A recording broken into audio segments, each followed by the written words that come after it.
Alright everybody, Gregor's Hilltop Garage here, back again. And tonight, well I was going to say today, but it's tonight, it's dark. We got another Ford, it's an f-150 94, I do believe. It's a 94 with a 4.9 straight 6. And as you see, I have a engine hoist hooked to it. And no, I am not pulling out the engine.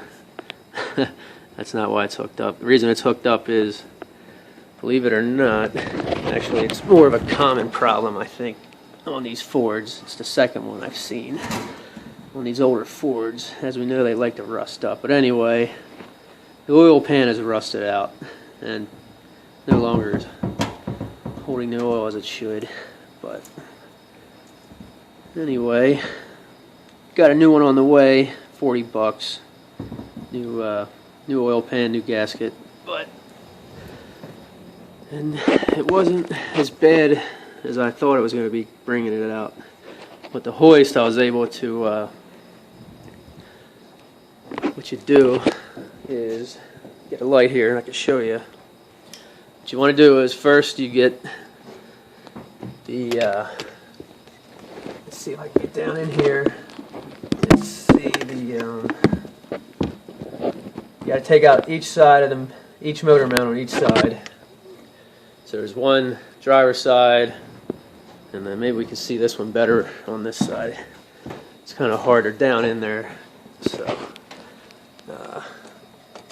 and the other one's down under the manifold here on the passenger side. There's the bracket for it right there. You see that hole down there? That's where the stud comes up through on the motor mount. So what you do is you take the top bolts out.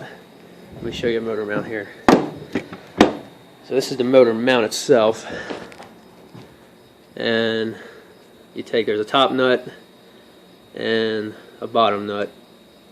Undo them, and let's see, I'll crawl underneath here.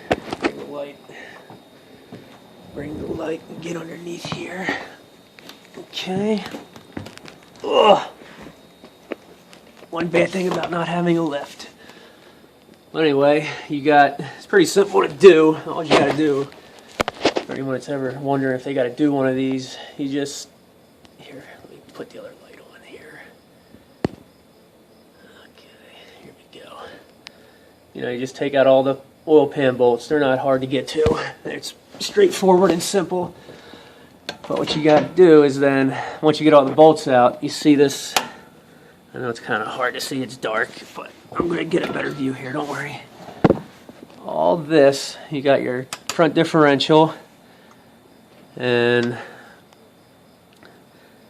without jacking up the motor, you can't clear all these lateral swing arms, I guess, per se, the axle housing and all that stuff.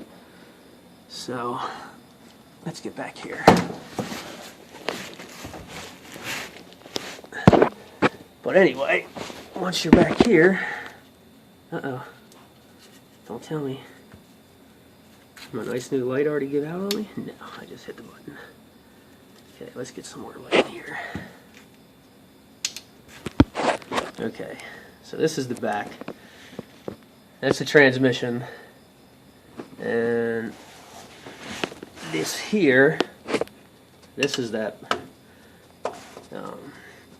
bracket and everything that you got to clear. So you got to jack the motor up as far as you can get it. I had to do take the wiper motor, undo that, and so that would come out of the way a little bit more to get the engine up more, because the EGR valve was hitting and it wasn't giving me enough room to get this bad boy out. I wish I would have recorded it, but it was kind of hard. But I just wanted to show you how you just, you know, take the bolts out, and you can almost do it the way they say to do it is use a jack, you know, with the oil pan still on, block up put a piece of wood between the, you know, the jack and then the oil pan. Once it's still on, jack it up, and then when you take the motor mounts out and block it up with wood, as you can see right there, I do have a piece of wood on it now.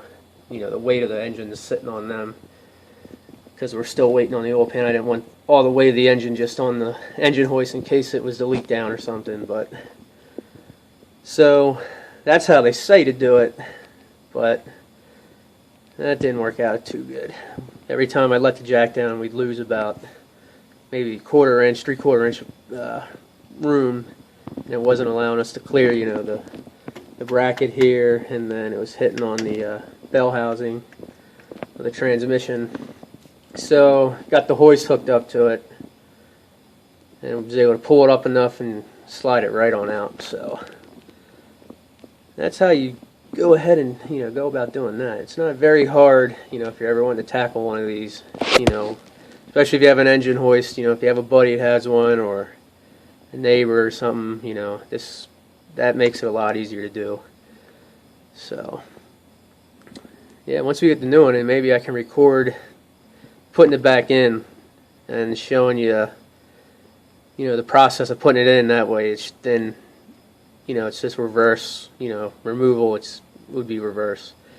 So yeah, you know, it's just wanted to show this. This is the second one of these I've actually seen, of these Fords, of these old. This is a 94, another one's a 95. I seen it. Same thing, the oil pans. Let's get out of here. Get back up top.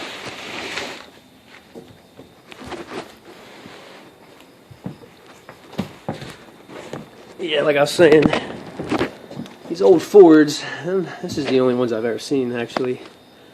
You know, the bottoms of them rust out and they start pissing out oil. This one was actually patched once. I didn't do it. This truck was bought used.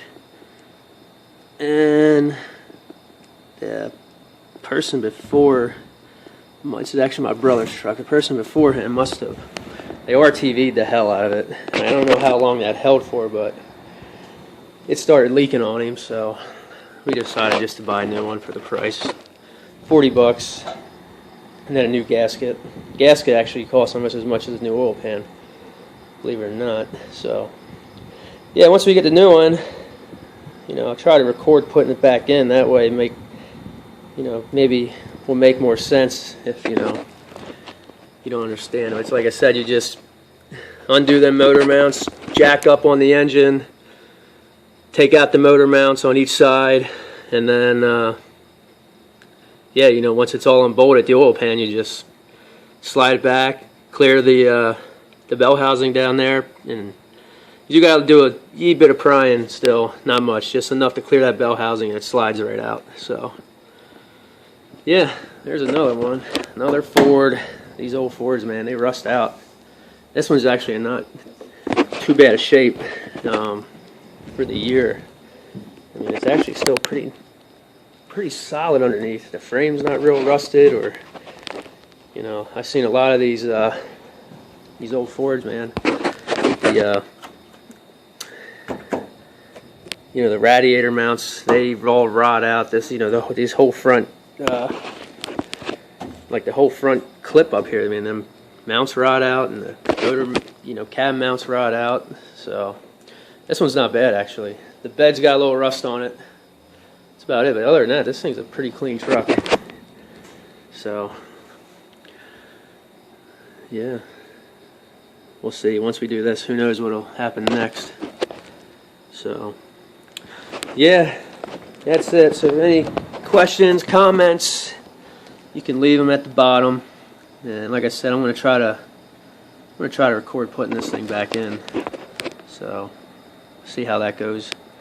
But anyway, Gregor's Hilltop Garage, over and out.